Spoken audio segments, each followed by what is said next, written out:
I'm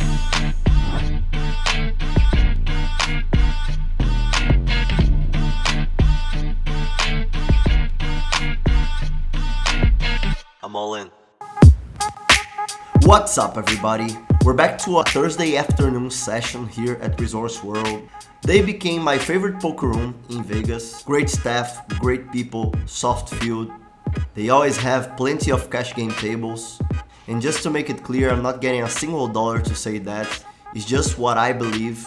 Since the first time I came to this place in July, I already saw a big potential on them. And right now, this potential just became true because every time I go there, they are full of people. And I highly recommend you to check this place out. Welcome to the Poker Profit channel, the first poker vlog created to help you become a better poker player. I buy in for 400 in the 1-3 table. First hand I get pocket 10s on the big blind. Under the gun and cutoff limp. Small blind folds and I raise to 21 from the big blind. Under the gun and cutoff call, so 3 players see the flop. They both have $500 in their stack, so the effective stack is mine of 400.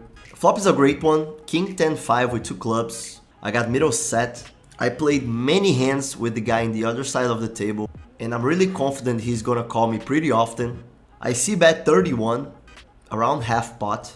Under the gun folds, the player I just mentioned call. Turns a 4, now there are 2 flush draws in the board. Which is great, because I can extract value from those flushes, and I can also be representing one of those, which would make him call me more often. Effective stack is mine of 350. I'm gonna bet a sizing that allows me to shove a good size in the river. So I bet 110, leaving 240 behind. He thinks for a while and decides to call. River is not good at all, because it completes a flush draw in the turn, and also makes Queen Jack have a straight, which he has some in his range, but I believe worse than the ace of diamonds would be the ace of clubs. So here I could either go with check calling or bet all in, and I decide to go with the second option. All in. Because I still think I can extract value from many hands, especially against this guy who has already a meta game against me. He's been in this vlog many times, especially in the episode where I had many pocket aces. I'm gonna leave it in the card here in case you wanna watch it. So after thinking for a while, I decide to shove all in, and he goes into the tank. In the end he folds, saying he had 2 pair, which I honestly don't believe it. I mean, he could have 2 pair. So you had the last 10 in the deck? I don't believe him, especially because he said he had the 10. So he would have the last 10 of the deck. Next thing I get ace-9 suited from the under the gun. I raise to 13, only big blind calls, so we go heads up to the flop. I make top pair in the flop, he checks to me, and I see bet $11. Big blind calls, turns a blink, a 4 of clubs. He checks to me again, and I bet again, now $31, almost 2/3 of the pot. He calls again, river is a queen, it will rarely hit him. But I'm not quite sure if I have a lot of value on betting this river again. It depends on what type of hands would he call me with, and I decide to check back this time. He said he has a king, I show the ace-9, and I win the hand. Next hand I'm in the big blind, hijack limps, cutoff raises 10. I got pocket 9s in the big blind. How much do you play? 400. Effective stack is 400. I don't think cutoff is that strong. So I decide to re-raise him to $41 from the big blind. In case I felt he was strong, I would just call and play post-flop. But as I think 9s is way ahead of his average hand, I rather 3-betting. Only cutoff calls, so we go heads up to the flop. The flop is not so good for my range, but is relatively good for my hand. I got second pair and a gut shot. I'm gonna see bet to protect my equity. I see bet 35. Little more than 1/3 of the pot. Then cutoff re-raises to 120. This bet puts a lot of pressure on me, and usually when I see that happening, that doesn't mean he is that strong. Cutoff could have flush draws in his range, gut shot flush draws as well. He could have a couple top pairs as well, like ace 10, king 10, queen 10. But I don't think with queen 10 or king 10 he would raise that big. So I decide to call and analyze the next street. Turn is a jack of clubs. which gives me now an open-ended, but I can see many jacks in his range, such as Queen Jack, especially Queen Jack of spades, King Jack of spades, Ace Jack of spades. So not the best card for me. I check. He quickly goes all in for $239. Pretty tough spot to be in. I make this sign pretending I'm about to call, maybe to see how he reacts to this, which I didn't get nothing. Most of the times you won't get any live read when you do something like that. But sometimes, let's say like 5% of the times, maybe 10% of the times, you will do. And even if that happens 5% of the times, 5% makes a difference through the long run. So I definitely use techniques like that in my game, even when I know most of the times they won't work. Just like this time, when I did that, I didn't get nothing from him. No weakness or strength. I gotta call 239 for a pot that has 562. If he's beating me and I have 8 outs for the open-ended, I got 16% of chance of winning in the river, which is really bad. Maybe if the 9 is good, my chance would go for 20%. And there is some chance I'm winning here. A hand like a flush draw that has no pair, and then he would have around 12 to 15 outs to beat me, which would be 24 to 30% of chance. My average equity should be around 30%, so this call is profitable.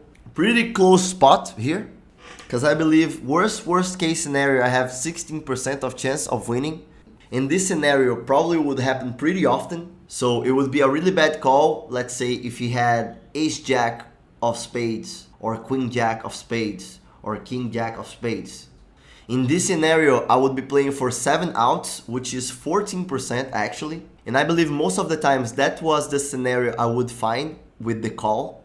I don't think I'll be ahead this hand way often. So after thinking for a long while, because it is a really close spot, I decide to fold, and unfortunately he doesn't show his hand. If you show the bluff, it would be a great hand. 46 minutes of game, I'm pretty much break even for now. I changed tables, and look who's in my table, Mr. Trooper 97. At this day we spoke a lot about vlogging, and he gave me some tips that were really helpful, and shout out to him for that. First hand in this table I got Ace Jack suited from the low jack.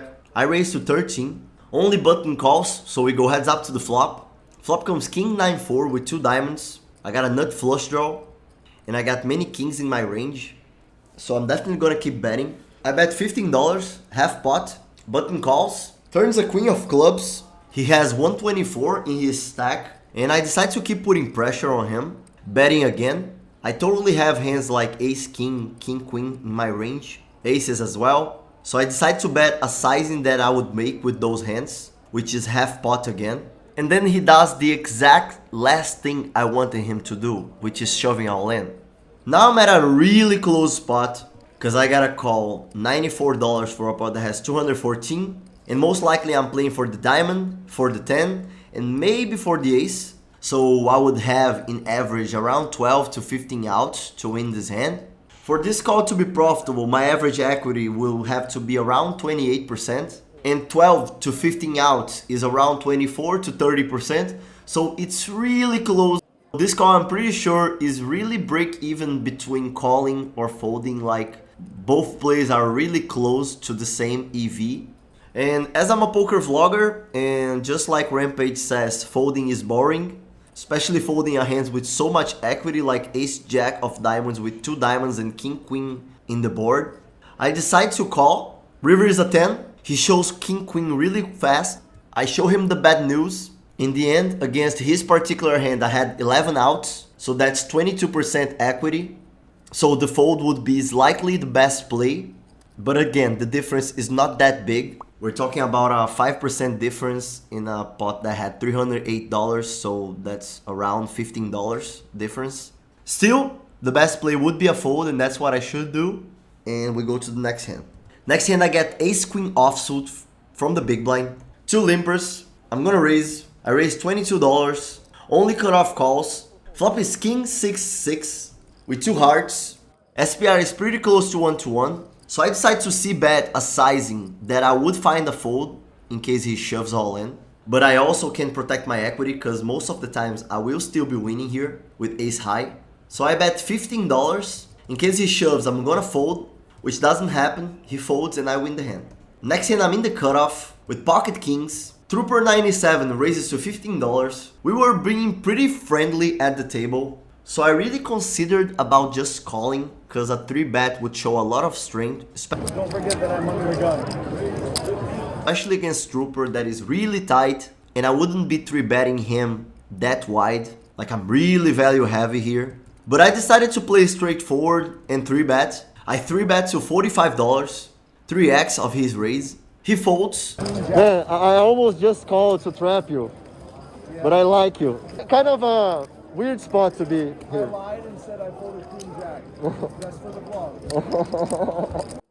He said he had ace queen, and I believe him, and nice fold. Next hand I get ace jack offsuit from the button. Middle position raises 10, 2 callers. Great spot for me to squeeze from the button, and that's what I do. I re-raise to $50. The player I'm most concerned about is the open raiser from the middle position. So if he folds, I'm pretty sure I'm ahead of the other player's hands, especially thinking about ranges. Everybody folds and I win the hand. I changed tables again. My table was not that good, and I believe an average 1-3 table will be better than that, so that's why I changed it. I'm already playing for 2 hours and 37 minutes, winning 275. This hand I'm in the cutoff with King Jack offsuit.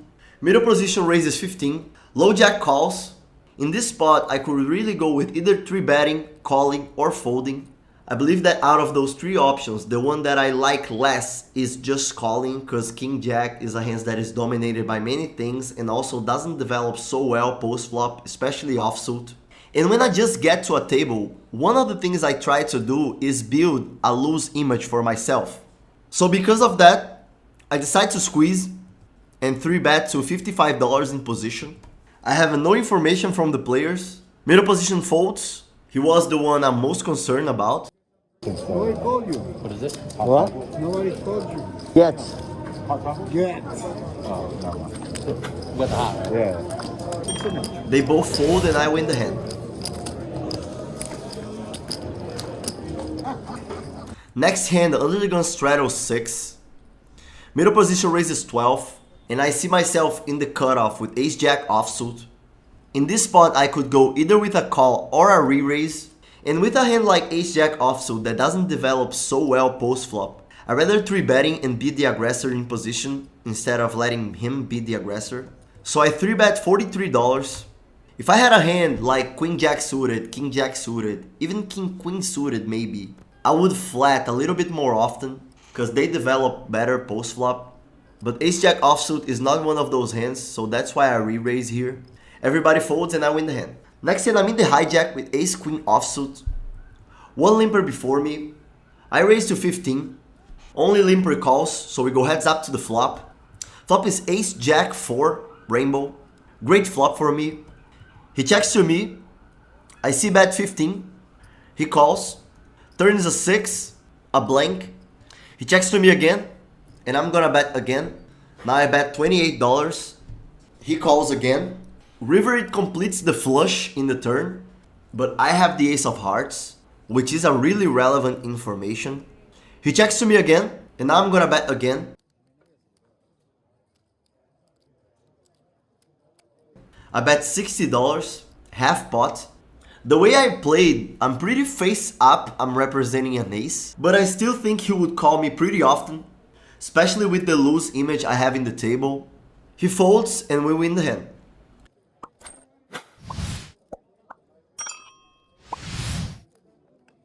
Four hours and 10 minutes of game, winning 260. Next hand I'm in the hijack with king 9 suited. It's on you. Yeah. I got one limper before me.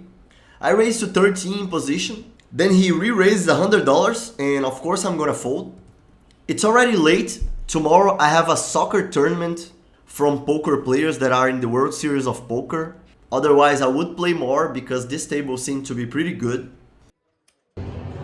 Well guys, not every day that we're gonna have a huge profit at a 1-3 especially.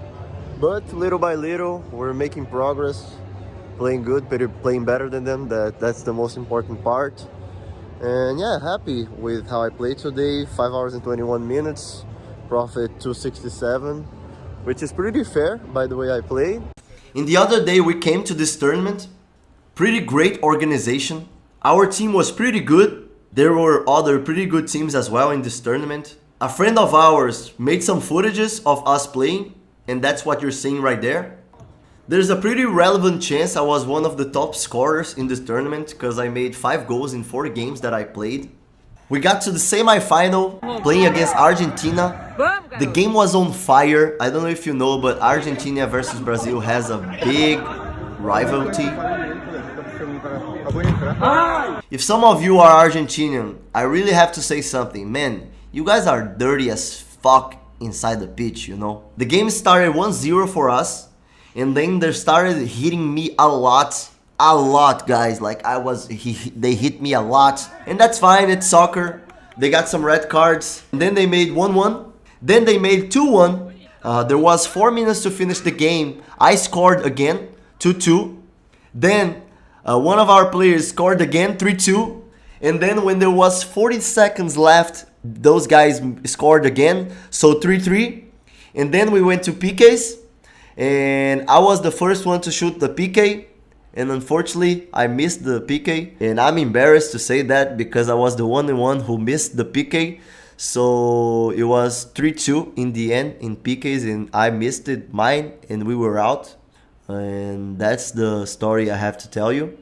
We lost to Argentina with me losing the PK, and yeah, unfortunately sport has those sad stories sometimes, and all I can do is learning. And maybe next time I shoot a PK, I fucking shoot hard in the goal and fuck the goalie, you know, because I tried to put in the corner and I didn't put it that good, and the goalie got the PK and we were out. But I met some great people. All the Brazilian team was full of great poker players. Like, they are really sharks online. Maybe you know some of those players that I'm showing you there, but that was our team, and hopefully next year we go deeper. They convinced me to play the satellite for the main event. We're going for the king. King, right? And to be honest with you guys, the satellite was great. Like, the field was amazing. If I knew that, I would definitely play more satellites for the main event, because it's really a dream for me to play the main event one day. In the end, I shoved 12 big blinds with king queen suited. Got 2 players calling me, both of them had ace queen. I didn't hit the king, so I was out. And I highly recommend you to play satellites for the main event in case you want to play this tournament, because the satellites were really soft and they were great opportunities for you to get the seat of the main event. This is gonna be the end of this episode. I hope you guys enjoyed it. If you did, don't forget to hit the like and subscribe to the channel. The mission of this channel is helping you become a better poker player, and see you guys next time.